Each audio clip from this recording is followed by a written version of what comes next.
নমস্কাৰ, মই গকুল হালৈ। আপোনালোকে চাই আছে জি এডভাইচ। আজি আপোনালোকক এটা নতুন ভিডিঅ' লৈ মই স্বাগতম জনাইছোঁ।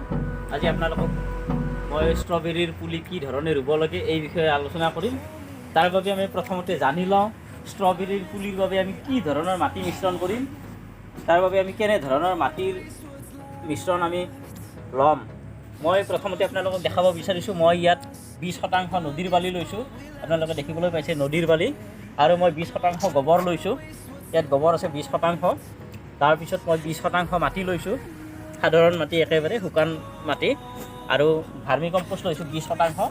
ইয়াত 2 পেকেট ভাৰ্মি কম্পোষ্ট আছে, এইখিনি মই ইয়াৰ লগত মিহলি কৰি দিম। তাৰপিছত ইয়াত তুঁহগুৰি লৈছোঁ মই 15%, তুঁহগুৰি 15% লৈছোঁ। আৰু 5% মই ইয়াতে লৈছোঁ এঙাৰ, বনমিল পাউডাৰ, নিম কেক পাউডাৰ, তাৰ লগতে কিছু পৰিমাণে লিফ মল। এই গোটেইখিনি মিশ্ৰণ মই ইয়াতে লৈছোঁ। আৰু একেবাৰেই অলপ পৰিমাণে মই ফাংগিচাইড পাউডাৰ লৈছোঁ, ট্ৰাইকোষ্টাৰ। ইয়ে মাটি শোধন কৰে। আপোনালোকক মই ইয়াতে দেখাইছোঁ, এইটো ট্ৰাইকোষ্টাৰ মই ইয়াত ব্যৱহাৰ কৰিছোঁ। কিছু পৰিমাণে মই নিম কেক লৈছোঁ, ইয়াতে এইখিনি 5%। আৰু ইয়াত এঙাৰ লৈছোঁ মই। এই গোটেইখিনি আমি ষ্ট্ৰবেৰীৰ বাবে বনাই দিছোঁ, কাৰণ ষ্ট্ৰবেৰীৰ যিখিনি মাটি প্ৰয়োজন হয় ষ্ট্ৰবেৰীৰ বাবে একেবাৰে যাতে পানী দিলেও পানীটো ৰৈ নাযায়, কিন্তু তাৰ যি ভাৱটো থাকি যায়, তাৰ আৰ্দ্ৰতা ভাৱটো যাতে বজি থাকে, ঠিক তেনেকুৱা ধৰণৰ মাটি আমাক প্ৰয়োজন হয়। এতিয়া আহক আমি ষ্ট্ৰবেৰীৰ পুলি কি ধৰণে ৰোপণ কৰিম সেই বিষয়ে মই আপোনালোকক আলোচনা কৰি দিম। ষ্ট্ৰবেৰীৰ পুলিবিলাক আপোনালোকে যেতিয়া কোনো এখন নাৰ্চাৰী বা আপোনালোকে অনলাইন পাৰ্চেছ কৰি আনিব, তাৰপিছত আপোনালোকে কিছুদিনৰ বাবে এটা পাত্ৰত আপোনালোকে এই ধৰণে থৈ দিব। মই এই পুলিখিনি আমি প্ৰায় কেইজনমান ল'ৰা লগ লাগি 200 পুলি আনিছিলোঁ পুনেৰ পৰা।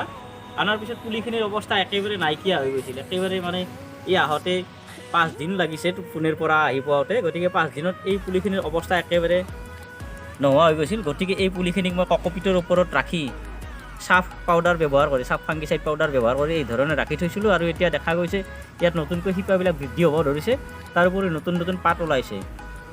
গতিকে আপোনালোকেও আনাৰ লগে লগে পোনে পোনে ৰুই নিদি এই ধৰণে কিছুদিন আপোনালোকে ৰাখি দিব, তেতিয়াহে ইয়াৰ পুলিৰ নহ'লে পোনে পোনে আপোনালোকে মাটিত ৰুই দিলে পুলিবিলাক মৰি যোৱা দেখা যায় বেছিভাগ ক্ষেত্ৰতে।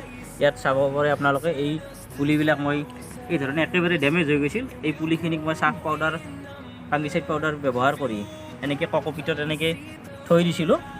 আৰু ইয়াত প্ৰতিজোপাতে এতিয়া নতুন নতুন পাত আহিব ধৰিছে। আৰু এই পুলিকেইটা এতিয়া আমি ৰুই দিলে ই আৰু মৰি যোৱাৰ সম্ভাৱনা একেবাৰেই নাই।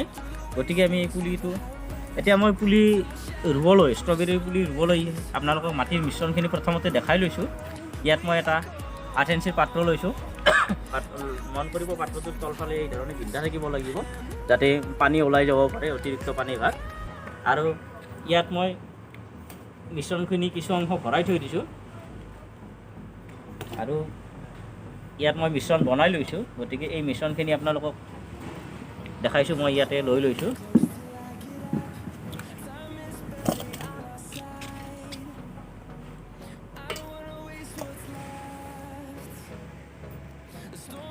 মিশ্ৰণখিনি ভালদৰে লোৱাৰ পিছত ষ্ট্ৰবেৰীৰ পুলিটো আপোনালোকে ল'ব। আৰু ইয়াত এটা কাগজৰ সৰু আৱৰণ এটা থাকে, য'ত কক'পিটত পুলিটো ৰোৱাই থাকে।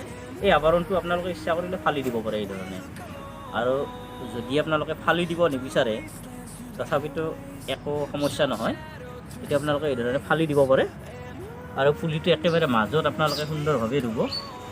আৰু পুলিটো ৰোৱাৰ সময়ত মন কৰিব, এই যিখিনি আগত আপোনালোকৰ এই পুলিজোপাৰ ওপৰত যিখিনিলৈকে কক'পিট আছিল, ঠিক সেইখিনিলৈকেহে আপোনালোকে মাটি দিব। তাৰ ওপৰত যাতে মাটি নিদিয়ে সেইটোৰ প্ৰতি লক্ষ্য ৰাখিব।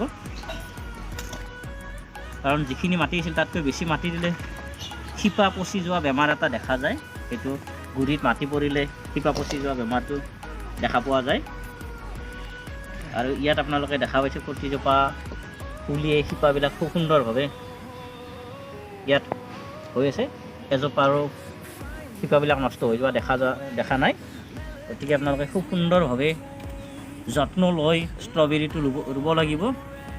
আৰু ষ্ট্ৰবেৰীৰ বিষয়ে মই আৰু অন্য এটি ভিডিঅ'ত আপোনালোকক ষ্ট্ৰবেৰীৰ বেমাৰ, ষ্ট্ৰবেৰীক আপোনালোকে কি ধৰণে যত্ন ল'ব এই সম্পৰ্কে আকৌ এটি ভিডিঅ'ত, নতুন ভিডিঅ'ত আপোনালোকক মই দেখাম। আৰু ষ্ট্ৰবেৰী আপোনালোকে বিভিন্ন ধৰণৰ পাত্ৰত ৰোপণ কৰিব পাৰে। এনেকুৱা আপোনালোকে সৰু হেংগিং টাবতো লগাব পাৰে। তাৰোপৰি আপোনালোকে